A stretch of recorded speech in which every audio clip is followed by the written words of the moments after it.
হাতে লাঠি, অন্য হাতে সাইকেলের হ্যান্ডেল, একটি পা অকার্যকর, তবুও থেমে নেই পথ চলা। বয়সের ভার আর শারীরিক প্রতিবন্ধকতাকে জয় করে প্রতিদিন এক পায়ে সাইকেল চালিয়ে ছুটে চলেন শিক্ষার্থীদের বাড়িতে। তিনি পাবনার শিক্ষক মুক্তার হোসেন। 4 দশকের বেশি সময় ধরে এভাবেই ছড়িয়ে চলেছেন জ্ঞানের আলো। মাত্র 5 বছর বয়সে পোলিওতে আক্রান্ত হন মুক্তার হোসেন। অকার্যকর হয়ে যায় ডান পা, স্বাভাবিক নয় ডান হাতও। অভাবের সংসারে একটি ক্র্যাচ কেনার সামর্থ্যও ছিল না। লাঠি হয়ে ওঠে তার চলার একমাত্র ভরসা। তবে শারীরিক সীমাবদ্ধতা কখনো তার স্বপ্নকে আটকে রাখতে পারেনি। শিক্ষক মুক্তারের স্বপ্ন ছিল পড়াশোনা শেষ করে সরকারি চাকরি করার, কিন্তু 10ম শ্রেণীতে পড়ার সময় বাবার দ্বিতীয় বিয়ে আর সংসারের দায়িত্ব এসে পড়ে তার কাঁধে। থেমে যায় পড়াশোনা।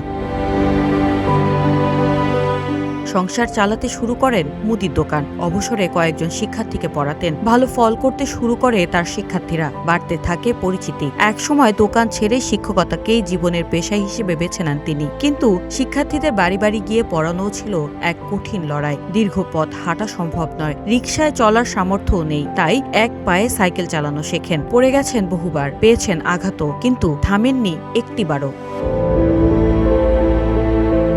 আজ প্রায় 45 বছর ধরে শিক্ষার্থীদের পড়িয়ে আসছেন তিনি। বয়স বেড়েছে, কমেছে শারীরিক শক্তি, কিন্তু থামেনি দায়িত্ববোধ।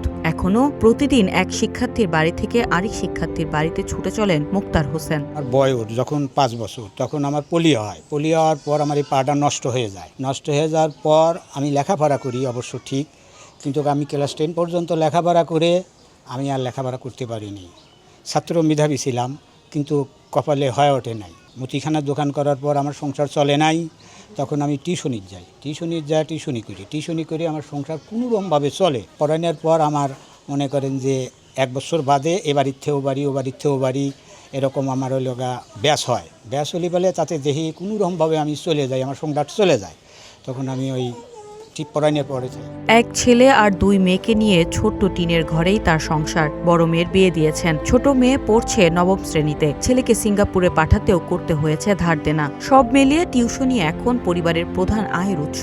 আমার স্বামীর পায়ের সমস্যা, গ্রামে প্রাইভেট পড়ায়, চলতে পারে না, সমস্যা হয়। মুক্তার হোসেনের এই জীবন সংগ্রাম মুগ্ধ করেছে এলাকাবাসী ও তার সাবেক শিক্ষার্থীদের। তাদের কাছে তিনি শুধু একজন শিক্ষক নয়, প্রতিবন্ধকতার কাছে হার না মানা এক অনুপ্রেরণার নাম। কাছে ছোট থেকে প্রাইভেট পড়েছি। 92 সালে আমি ক্লাস 5-এ যখন পড়ছি তখন থেকে প্রাইভেট পড়ি। আর তার জীবনযাপন অনেক কষ্টের, আমরা ছোট থেকে দেখে আসছি। তার লেখাপড়া অনেক ভালো। তার ছোটবেলা থেকেই তার শারীরিক যে অক্ষমতা, সেটা তার যে একটা প্রতিবন্ধকতা হবে তার লাইফে, কিন্তু সেটা তা হয় নাই। সে সেই প্রতিবন্ধকতা তাকে ওভারকাম করে লাইফে এগিয়ে যাওয়ার চেষ্টা করছে। মুক্তার কাকা এখন যে চলাফেরাটা করে, এই চলাফেরাটাকে এক পায়ে সে চালায়, হলো সাইকেল চালায়, এক পায়ে সাইকেল চালায় আর যায়। এবং বর্তমান মনে করেন যে এখন যে পরিপ্রেক্ষে এলাকার রাস্তাঘাটের পরিস্থিতি, সে তাকে অটো ডিপ দিয়ে অনেক সময় ফেলিয়ে দেয়। তার পাশে দাঁড়ানোর আশ্বাস দিয়েছে উপজেলা প্রশাসনও। সামাজিক নিরাপত্তার আওতায় এনে সরকারি সুযোগ সুবিধা দেওয়ার কথা জানিয়েছে উপজেলা নির্বাহী কর্মকর্তা। আমাদের দিক থেকে যে সরকারের যে পরিমাণ মানে যতটুকু সহযোগিতা আমার যতটুকু সহযোগিতা আমি সেটা তাকে সহযোগিতা করব বলেছিলাম।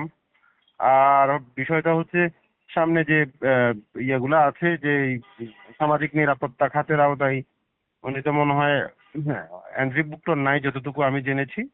আমি সামাজিক নিরাপত্তা খাতের আওতায় নিয়ে আসবো, আর পর্যায়ক্রমে যত সুযোগ সুবিধা আছে আমরা চেষ্টা করব সেগুলো ওনাকে দেওয়ার আর কি। একটি পা অচল, তবুও থেমে যায়নি তার পথ চলা। লাঠির ভর আর এক পায়ের শক্তিতে 45 বছর ধরে জ্ঞানের আলো ছড়িয়ে চলছেন মুক্তার হোসেন। জীবনের শেষ প্রান্তে এসে তার চাওয়া খুব বেশি নয়, একটু সহযোগিতা, একটু স্বস্তি, আর সম্মানের সঙ্গে বাকি পথটুকু পাড়ি দেওয়া। মুক্তার হোসেনের মতো গল্পগুলো মনে করিয়ে দেয় ইচ্ছাশক্তির কাছে শারীরিক প্রতিবন্ধকতাও হার মানতে বাধ্য। News desk, green TV digital.